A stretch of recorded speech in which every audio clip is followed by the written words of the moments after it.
कुछ मिनट और जिंदगी बदल गई। रवि एक साधारण से मध्यम वर्गीय परिवार का लड़का था, जिसने इंजीनियरिंग की डिग्री तो ले ली थी, लेकिन पिछले 2 साल से बेरोजगारी का दंश झेल रहा था। हर तरफ से उसे सिर्फ असफलता ही मिल रही थी, माइनस न कोई नौकरी न कोई सहारा। घर वालों की चिंता, समाज के ताने और अंदर ही अंदर घुटन उसे बुरी तरह तोड़ रही थी। एक दिन उसने ठान लिया, अब और नहीं सहा जाता, मैं बस सब खत्म कर देता हूँ। वो सीधे रेलवे स्टेशन पहुंच गया। एक शांत कोना देखकर धीरे धीरे पटरी की ओर बढ़ने लगा। जैसे ही वो ट्रैक के बिल्कुल पास पहुंचा, तभी पीछे से एक बूढ़े आदमी की आवाज आई, बेटा जरा रुको, एक बात कहनी है। रवि रुका और बिना कुछ बोले पलट कर देखने लगा।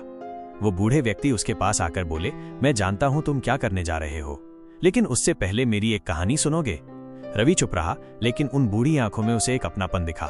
वो बूढ़े व्यक्ति उसके पास बैठ गए और अपनी कहानी सुनाने लगे। मैं कभी बहुत बड़ा व्यापारी था, मेरे पास सब कुछ था, गाड़ी, पैसा, शोहरत।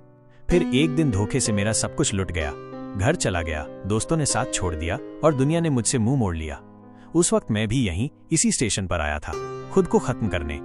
रवि अब पूरी तरह से बूढ़े व्यक्ति की बात सुनने में लीन था।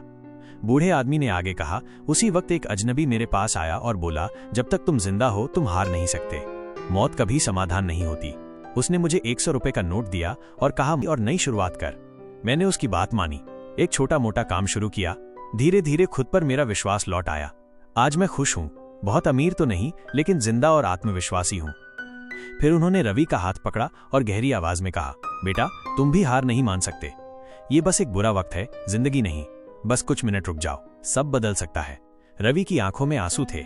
उसने एक बार फिर ट्रैक की ओर देखा।